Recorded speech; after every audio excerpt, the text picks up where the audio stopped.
여러분 반가스. 김해에 사는 책제이 잔입니다. 지난 시간에 이어서 오늘도 부의 체인저 중요한 부분들을 여러분들과 공유해 보도록 하겠습니다. 이 책은 내돈내산입니다. 자, 그럼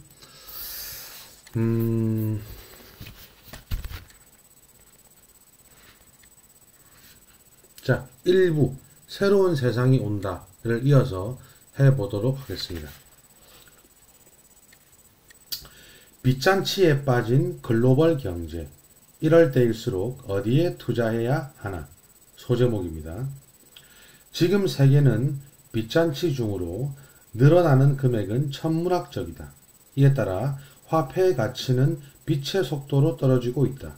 그러니 화폐의 가치와 반대로 움직이는 주식, 부동산, 금 등과 같은 자산으로 돈이 몰리고 있다. 세계 1등 주식에 투자하는 길이 부자가 되는 방법이다. 세계 1등 주식은 선진국에 있고 달러를 쓰는 바로 그 초인류 국가에 소속되어 있기 때문이다. 자본 파괴자와 혁신 파괴자, 결국 세상을 바꾸는 파괴자는? 결론: 자본주의는 언제나 혁신 파괴자들이 세상을 바꿨다. 애플, 마이크로소프트, 아마존, 페이스북, 구글 등과 같은 혁신 파괴자들 말이다. 그리고 그로 인해 새로운 세상이 열렸다. 물론 우리는 그들의 생각에 동의하기만 하면 된다.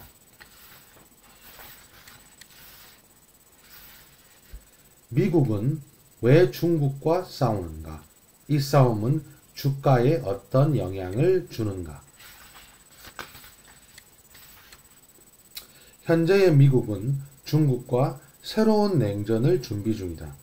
그러기에 앞서서 중국에게 선전포고를 하는 것이다. 조지 캐넌의 미국의 봉쇄 전략이라는 책을 참고해보자. 1번. 소련과 미국은 의견이 다르다고 솔직하게 공개한다. 2번. 소련 중국에게 더 이상 양보하지 않는다. 3번. 이러한 목표를 지키려고 군사력을 키우고 동맹국들로부터 원조를 받는다. 4번. 국민적인 지지를 얻기 위해 소련의 비타협적인 태도를 널리 알릴 필요가 있을 때에만 협상에 임한다. 과거를 통해 미래를 예측해 볼 수 있다. 중국과의 신냉전은 쉽게 끝나지 않을 것이다. 그보다 정확히 말해 쉽게 끝내려 하지 않을 것이다. 전염병은 대도시의 몰락을 불러올 것인가? 소제목입니다.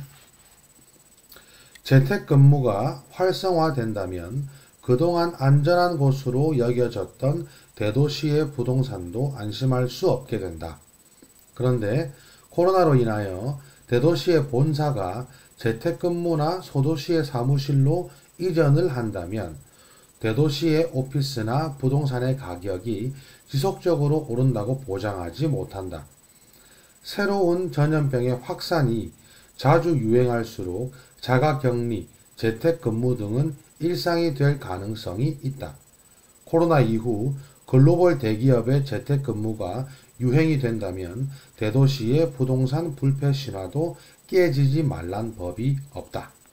결론: 공업도시의 몰락은 인력 아웃소싱으로 인한 세계화에서 시작되었다. 그렇다면 대도시의 몰락은 전염병으로 인한 재택근무에서 시작될 것인가? 신흥국으로 향했던 달러, 결국 어디로 다시 가는가? 소제목입니다. 우리나라만 해도 국민연금의 운용 자금이 천문학적이다. 싱가포르에는 테마색이 있고 노르웨이도 노르웨이 국부펀드가 있고 중국은 중국투자공사가 있다. 이들이 추구하는 목표는 세 가지다. 안전성, 유동성, 수익성이다. 돈은 신흥국으로, 그리고 돌고 돌아 다시 미국으로. 미국이 돈을 풀었다. 그러면 지금처럼 막대한 달러가 신흥국으로 들어간다. 외국인들이 한국으로 달러를 들고 들어오면 원화 가치는 높아지고 달러 가치는 떨어진다. 이러면 한국은 수출이 안 된다. 따라서 한국은행은 통한채, 통화안정증권을 발행해서 달러를 사들인다. 결론. 지금 신흥국으로 달러가 몰려들고 있다. 더 많이 달러를 흡수하기 위해 통한채를 발행할 것이다. 그리고 금리차를 이용해 미국으로 돈이 빨려 들어갈 것이다. 그러나 각국의 중앙은행은 달러를 보유하지 않으면 신용 등급이 떨어져 이 어려운 시기에 큰 어려움을 당할 수 있다. 아이러니하게도 2008년 금융위기로 미국의 자산은 더 강해졌다. 결국 승리자는 미국이다. 미국이 화웨이 퇴출에 목숨을 거는 이유, 신흥국이 아닌 미국 주식에 투자해야 하는 이유, 소제목입니다. 군사적인 이유 말고도 화웨이를 퇴출시키려는 이유는 또 있다. 바로 5G 기술 자체의 중요성이다. 4G까지는 스마트폰 등 통신만을 위한 수단이었다. 그러나 5G부터는 사물 인터넷 중심이 된다. 자동차, 드론, 항공기, 로봇 등 모든 사물과 연결되는 것이 5G 통신이다. 이 5G 통신에서 가장 앞서가는 기업이 화웨이다. 그런데 화웨이에 대항할 만한 미국 기업이 아직은 존재하지 않는다. 그러니 미국은 대안으로 한국의 삼성전자, 유럽의 에릭슨, 노키아 등의 통신 장비를 미는 것이다.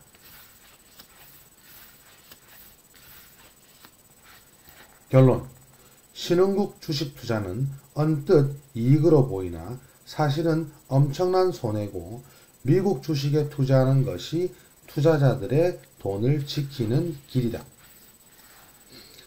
주식시장에서 반드시 살아남는 몇 개 안 되는 원칙. 투자법도 여러 가지다. 대표적으로 부동산, 채권, 주식, 사업 등이다. 그 중에서도 미국 주식에 투자하는 이유는 무엇인가? 소액으로도 가능하고 변동성이 적으며 장기간 우상향하고 있기 때문이며 위기에는 손절이 가능하고 우량 기업이 많고 재료가 썩지 않기에 부동산처럼 재건축할 이유가 없기 때문이다. 좋은 주식을 오래 들고 있어야 한다. 주식시장은 원칙 없이 함부로 매매하면 투자자의 자금을 빠른 시간 안에 말려버리지만 좋은 주식을 오랫동안 들고 있으면서 철저히 리스크 관리를 하면 꿈꾸던 자산을 현실에서 모을 수 있게 해주는 가장 탁월한 수단이다. 장기간 투자가 가능한 비결은 무엇일까? 자신만의 원칙이 가장 중요하다.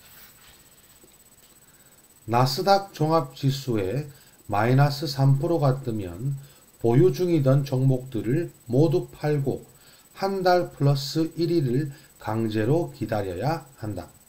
게다가 마이너스 3%가 뜨면 주가는 반드시 떨어지니 전량 매도 후 전고점 대비 가격이 떨어질 때마다 일정 비율 주식을 사면서 말뚝을 박으면 된다.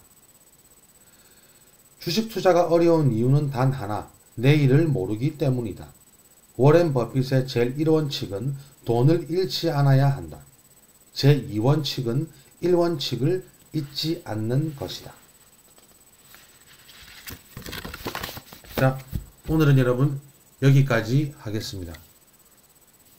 제가 지난주 또 출장을 다녀와서 일주일에 최소 2~3개 정도의 영상을 올리는 게 목표였는데 또 못 지키고 말았습니다. 다음 주 또 열심히, 다가오는 주 또 열심히 한번 해보도록 하겠습니다. 여러분 한 주 대단히 수고 많으셨습니다. 굿나잇.